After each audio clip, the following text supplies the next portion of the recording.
అండి. అందరూ ఎలా ఉన్నారు? మిక్స్డ్ వెజిటబుల్ కర్రీ అంటే అందరికీ చాలా ఇష్టం.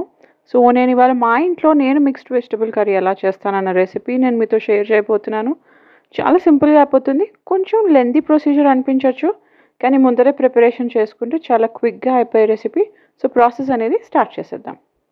నేను ఇక్కడ ముందర 2 చెంచాల నూనె తీసుకున్నానండి. ఇది మనకి గ్రేవీ కర్రీ కాబట్టి ఆయిల్ కొంచెం ఎక్కువే పడుతుంది.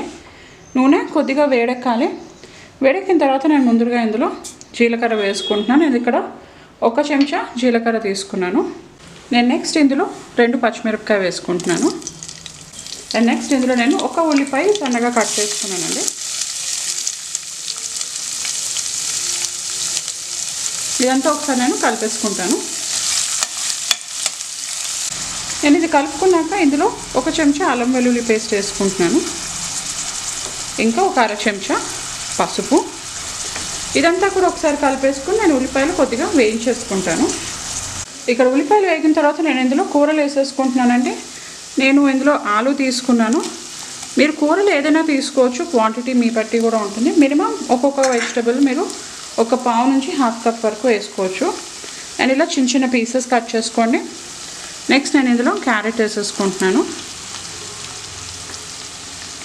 కొద్దిగా బీన్స్, కొద్దిగా బఠానీ. ఇప్పుడు అంతా కూడా ఒకసారి నేను బాగా మిక్స్ చేసేసుకుంటాను. నేను ఇప్పుడు ఈ వెజిటబుల్స్కి సరిపడా సాల్ట్ వేసేసుకుంటున్నాను. దీనివల్ల ఏంటంటే మనకి కుకింగ్ ప్రాసెస్ అనేది చాలా తొందరగా అయిపోతుంది. నేను ఉప్పంతా బాగా కలిపేసుకున్నానండి. నేను ఇది మూత పెట్టి మనకి కూరలన్నీ కొద్దిగా మగ్గే వరకు నేను దీనిలాగా కుక్ చేసుకుంటాను. మీరు తొందరగా అయిపోవాలంటే మీరు వెజిటబుల్స్ ముందర ఒకసారి ఉడికించేసుకుని కూడా మీరు చేసుకోవచ్చు. కానీ ఈ రకంగా చేస్తే టేస్ట్ ఇంకా బాగా వస్తుంది. మనకి వెజిటబుల్స్ అన్నీ వేగిన టైం తర్వాత నేను ఇందులో 1 పావు కప్పు నీళ్ళు పోసుకున్నానండి. సో దట్ మనకు అది ఏమాత్రం ఇది లేకుండా బాగా ఉడికిపోతాయి. ఇప్పుడు నేను ఇంకొక 5 నిమిషాలు వీటిని ఉడికించుకుంటాను. మనకి ఇక్కడ వెజిటబుల్స్ అన్నీ 80% కుక్ అవుతాయండి. నేను నెక్స్ట్ ఇందులో డ్రై మసాలా వేసేసుకుంటున్నాను. నేను ఇక్కడ కారం, జీలకర్ర పొడి, ధనియాల పొడి, ఇంకా గరం మసాలా వేసేసుకుంటున్నాను. ఇవన్నీ నేను ఎగ్జాక్ట్గా ఎంతెంత తీసుకున్నానో నేను కింద డిస్క్రిప్షన్లో కూడా పెడతాను. ఇప్పుడు ఇదంతా ఒకసారి మనం బాగా మిక్స్ చేసేసుకుందాం.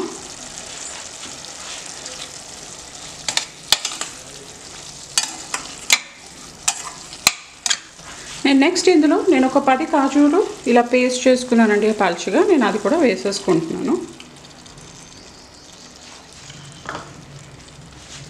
ఇదంతా కూడా మనం కలుపుకొని పచ్చివాసన పోయే వరకు దీన్ని కుక్ చేసుకోవాలి.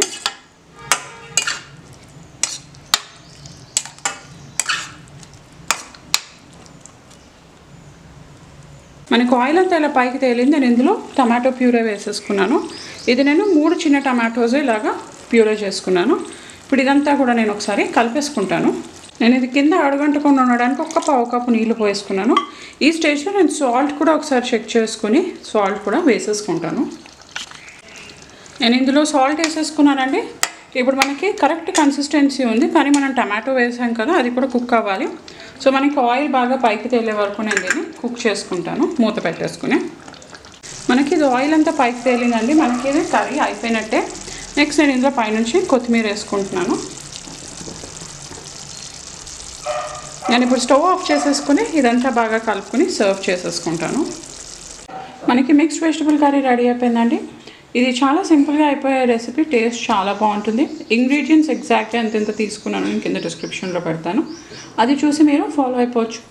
ఈ వీడియో కనుక నచ్చినట్లయితే లైక్ చేయండి, షేర్ చేయండి, ఛానల్కి సబ్స్క్రైబ్ చేయండి. ఇంకో మంచి వీడియోతో మళ్ళీ కలుస్తాను. అంతవరకు